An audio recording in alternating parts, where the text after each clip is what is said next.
Hi, this is Ravi Tungala. చంద్రబాబుతో ప్రశాంత్ కిషోర్ భేటీ అయ్యాడు. So ఇవాళ భేటీ జరిగింది. అయితే చంద్రబాబుకి గత 2 సంవత్సరాల నుంచి ప్రశాంత్ కిషోర్ పనిచేస్తున్నాడు. ఎలాగో తెలుసా?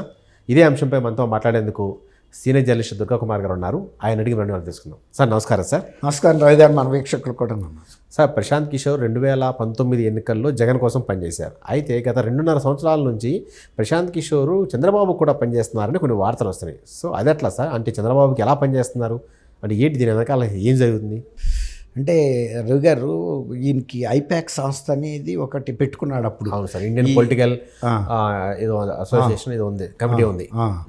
అయితే ఆ సంస్థ బిజినెస్ ఏంటంటే రాష్ట్రాల్లో కానీ కేంద్ర ప్రభుత్వంలో కానీ ప్రభుత్వాలకి సంబంధించి ఒక గెలుపుకి వ్యూహం చేసి పెట్టడం, ఆ పని అయిన తర్వాత ఇంత డీల్ అని డబ్బులు తీసుకోవటం. అయినా అవ్వకపోయినా ఆయనకు వేరే విషయం, ఒకవేళ అవ్వాలనేం లేదు, ఒకవేళ ఫెయిల్ అయినా కూడా డబ్బులు అయితే తీసుకుంటాడు.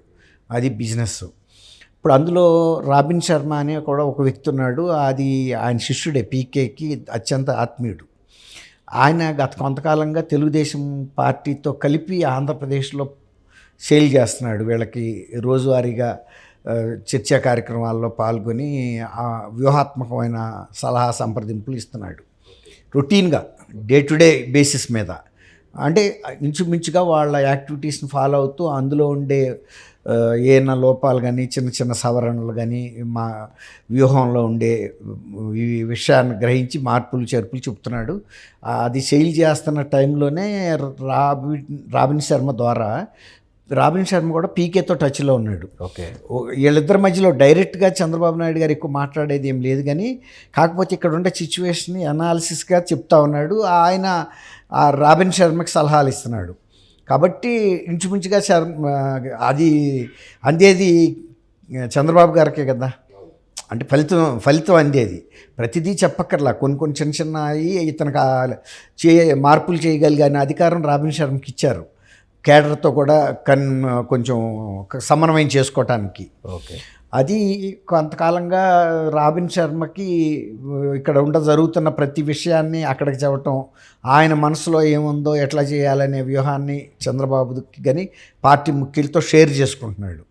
కాబట్టే ఇవాళ ఎలక్షన్లకి దగ్గరికి వచ్చేసిన సందర్భంలో డైరెక్ట్గా కూర్చుని చంద్రబాబు నాయుడు గారును పీకే డైరెక్ట్గా ఏమేంటి అసలు వ్యూహం ఇప్పుడు రాక జరిగింది ఏంటి, ఇప్పుడు జరగాల్సింది ఏంటి.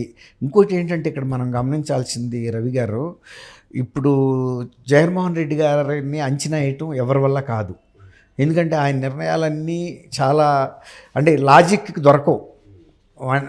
అట్లా అని ఏం పిచ్చి నిర్ణయాలంటే అట్లా అనుకోవటానికి ఏం లేదు. చాలా క్యాలిక్యులేటెడ్గా వేస్తాడు, చాలా ర్యాడికల్గా ఉంటాయి, ఊహకు అందనంత స్పీడ్లో వెళ్తాడు. అయితే ఈయన తెలుసు ప్రశాంత్ కిషోర్కి ఆయన నిర్ణయాలు ఎట్లాంటి స్పీడ్ ఉంటాయి, అందులో లోపాలేంటి బలాలేంటి అని కూడా బలహీనతలు అన్నీ చెప్పగలడు. తర్వాత ఆయన ఏ సిచ్యువేషన్లో ఎలా స్పందిస్తాడనే అవగాహన కూడా ప్రశాంత్ కిషోర్కి ఉంది. ఎందుకంటే ఆయన దగ్గరగా పనిచేశాడు, అనేక సార్లు ఆయన విభేదించిన దీని ఫలితాలు ఎలా ఉంటాయి కాబట్టి నేను చెప్పిన రూట్లోకి రమ్మంటే తెప్పించాడు, కొన్నిసార్లు చేయలేకపోయాడు. ఇప్పుడు చంద్రబాబు నాయుడు గారు అరెస్ట్కి సంబంధించి ఖచ్చితంగా వద్దని చెప్పాడు అడిగితే, కానీ ఆయన టోటల్గా భిన్నంగా వెళ్ళాడు. అంటే దాన్ని బట్టి జగన్మోహన్ రెడ్డి గారు ఎప్పుడు ఎలా వ్యవహరిస్తాడు, మళ్ళీ వెళ్ళిన వ్యక్తి దాన్ని ఎదుర్కొన్నాడా, అయితే అయింది ప్రజా వ్యతిరేకతను మళ్ళీ ఈయన దగ్గరికి వెళ్ళాడు. ఇప్పుడు నాకు మళ్ళీ ఏదైనా మార్గం చెప్పండి. ఇప్పుడు ఒకసారి ఆపరేషన్ చేస్తారు కానీ చేసిన ఆపరేషన్ని క్లోజ్ చేసేయమంటే కుట్లయితే తప్పదు కదండి, ఆ మచ్చ తప్పదు, కొయ్యకుండానే ఉండాలి. కోసిన తర్వాత ఆపరేషన్ జరిగింది అనేది ఎవరికైనా తెలుస్తుంది, అది ఎవడో చేయలేడు అట్లా మార్క్ లేకుండా. అదే జరిగింది. ఇప్పుడు అయ్యా మీకు నేను ఫస్ట్ వార్నింగ్ ఇచ్చాను వద్దు అని, చంద్రబాబును అరెస్ట్ చేశారు, 52 రోజులు మీరు జైల్లో పెట్టారు, సంతృప్తి పడ్డారు, బాగా సంతోషించారు. ఇప్పుడు దాని మీద వచ్చిన వ్యతిరేకత గురించి ఇంకా బాధ ఎందుకు మీకు వస్తుంది, నేను ముందే చెప్పా, ఎదుర్కోవాలి. ఇక ఆ ప్రయత్నంలో ఇవన్నీ తిప్పుతున్నారు, మీరు చూస్తున్నారు కదా, ఎమ్మెల్యే ఎంపీఎల్ మార్పులు ఇవన్నీ. కాబట్టి పీకేకి ఆంధ్రప్రదేశ్ రాజకీయాలు ఏం కొత్త కాదండి. గతంలో చంద్రబాబు నాయుడు గారు ఆయన సర్వీసెస్ ఉపయోగించుకోకపోయినా ఆ పార్టీ బలాబలాలు కూడా టీడీపీ గురించి కూడా ఈయనకి తెలుసు. ఇప్పుడు వ్యూహం అవతల పార్టీకి వేసేటప్పుడు యువతల పార్టీ బలాల ముందు తెలుసుకోవాలి కదా, బలహీనతలు కూడా తెలుసుకోవాలి కదా, దానికి తగ్గ వ్యూహం కదా వేయాలి. అట్లాంటప్పుడు కొంత స్టడీ అప్పుడు చేశాడు. అయితే ఇప్పుడు లేటెస్ట్గా జరుగుతున్న ఈ 4.5 ఏళ్లలో టీడీపీకి యాక్టివిటీలు చూస్తుందేమో Robin Sharma part of his team, ఆయన బృందంలో ఒకడు కాబట్టి ముఖ్యమైన ఏమైనా అతనికి అనుమానం ఉన్న ఇష్యూస్ మీద పీకే సలహాలు తీసుకుంటున్నాడు. ఇదిగో ఇప్పుడు ఇట్లాంటప్పుడు ఏం చేయాలి, చాలా మలుపులు తిరిగినాయి కదా రాజకీయాలు ఇవన్నీ. మరీ మొన్న అరెస్ట్ టైంలో చాలా మార్పులు తిరిగినాయి. ఇప్పుడు ఫస్ట్ చంద్రబాబు నాయుడు గారు కూడా అరెస్ట్ చేయగానే నాకు అనారోగ్యంతో నాకు ఇవ్వమని అడగల, క్వాష్ పిటిషన్ వేసాడు. అసలు ఇందులో నా నేరం లేదు కాబట్టి కొట్టేయమని. అట్లా ఇవన్నీ కూడా వ్యూహాలే. ఇప్పుడు 52 రోజులు ఆయన కావాలనే జైల్లో ఉన్నాడని కూడా, అంటే కావాలని అంటే తొందరపడి బెయిల్ తెచ్చేసుకుని ఏదో ఒడ్డుకు రావాలనుకోలే. అతను ఎన్నెన్ని ఇబ్బందులు పెడతాడో ప్రజలను కూడా చూడనివ్వండి, నేను కూడా అనుభవిస్తాను, నాకు కష్టమే, కానీ ప్రజలకు కూడా తెలియాలి ఆయన ప్రవర్తన ఎలా ఉందో. ప్రజల పట్లే కాదు, ప్రతిపక్ష నాయకుల పట్ల, వయోధికుల పట్ల కూడా ఈయనకేం మానవత్వం లేదు, మహిళల పట్ల కానీ అనేది చూపించడం కోసమే తను ఉన్నాడని కూడా ఇప్పుడు బయటకు వస్తుంది. ఆ వ్యూహంలో చంద్రబాబే విజయం సాధించాడు, ఈయనకి మైనస్ మార్కులు పడ్డాయి.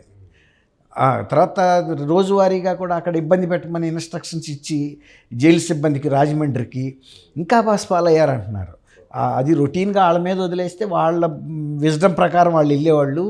కానీ వేధించమని ఇన్స్ట్రక్షన్స్ ఇవ్వటం వలన జగన్మోహన్ రెడ్డి గారి ప్రభుత్వం ఎట్లాంటి సిబ్బందుల్ని దుర్వినియోగం చేస్తుంది, సంస్థల్ని, వ్యక్తుల్ని, వ్యవస్థల్ని అని అది బయటకు వచ్చింది అనేది ఇవాళ ఒక వ్యూహం.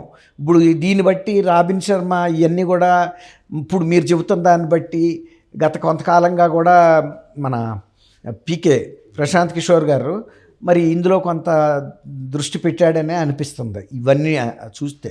ఇప్పుడు ప్రశాంత్ కిషోర్ గారు ఇక్కడ జరుగుతున్న పరిణామాలని రాబిన్ శర్మ ద్వారా అర్థం చేసుకుని అప్పటి నుంచి కూడా సలహాలు ఇస్తూ దానికి తగ్గట్టుగా ఇప్పుడు రేపు ఎన్నికల్లో ఫైనల్ వ్యూహం, ఆఖరి వ్యూహం ఇది తయారు చేయాలంటే చంద్రబాబు నాయుడు గారు ఆయన వ్యక్తిగతంగా కలిసి సుదీర్ఘంగా మాట్లాడుకోవాల్సిన అంశాలు అనేక ఉంటాయండి. తర్వాత డైరెక్ట్గా కలిసినప్పుడు మాట్లాడుకునేది వేరు, ఎవరి ద్వారా మాట్లాడేది వేరు. ఇప్పుడు చంద్రబాబు నాయుడు గారికి వ్యక్తిగతంగా అంటే పార్టీ పరంగా ఏ విధమైన అనుమానాలు ఉన్నాయి, ఇప్పుడు మంచి వేవ్ ఉంది, ఇంకా ఏమైనా అనుమానాలు ఉన్నాయా, ఏ పాకెట్లో ఉన్నాయి, ఉంటే ఎందుకు ఉన్నాయి, వాటికి రెమెడీస్ ఎలా చేయొచ్చు అనేది ఇప్పుడు ప్రశాంత్ కిషోర్ కూడా తను పదును పెడతాడు, తన మెదడుకి పెట్టి వాళ్ళు ఫైనల్ వ్యూహం చేసుకుని ఇప్పుడు ఫోకస్ అనేది ఎక్కడెక్కడ ఎట్లా చేయాలనేది చూసుకుంటారు రవి గారు. అది నా పర్సనల్ అభిప్రాయం. Thank you sir. Thank you Ravi గారు, మన వీక్షకులు కూడా నమస్కారం. ఇప్పుడు ప్రశాంత్ కిషోర్ గారు ఇక్కడ జరుగుతున్న పరిణామాలని రాబిన్ శర్మ ద్వారా అర్థం చేసుకుని అప్పటి నుంచి కూడా సలహాలు ఇస్తూ దానికి తగ్గట్టుగా ఇప్పుడు రేపు ఎన్నికల్లో ఫైనల్ వ్యూహం, ఆఖరి వ్యూహం ఇది తయారు చేయాలంటే చంద్రబాబు నాయుడు గారు ఆయన వ్యక్తిగతంగా కలిసి సుదీర్ఘంగా మాట్లాడుకోవాల్సిన అంశాలు అనేక ఉంటాయండి. తర్వాత డైరెక్ట్గా కలిసినప్పుడు మాట్లాడుకునేది వేరు, ఎవరి ద్వారా మాట్లాడేది వేరు. ఇప్పుడు చంద్రబాబు నాయుడు గారికి వ్యక్తిగతంగా అంటే పార్టీ పరంగా ఏ విధమైన అనుమానాలు ఉన్నాయి, ఇప్పుడు మంచి వేవ్ ఉంది, ఇంకా ఏమైనా అనుమానాలు ఉన్నాయా,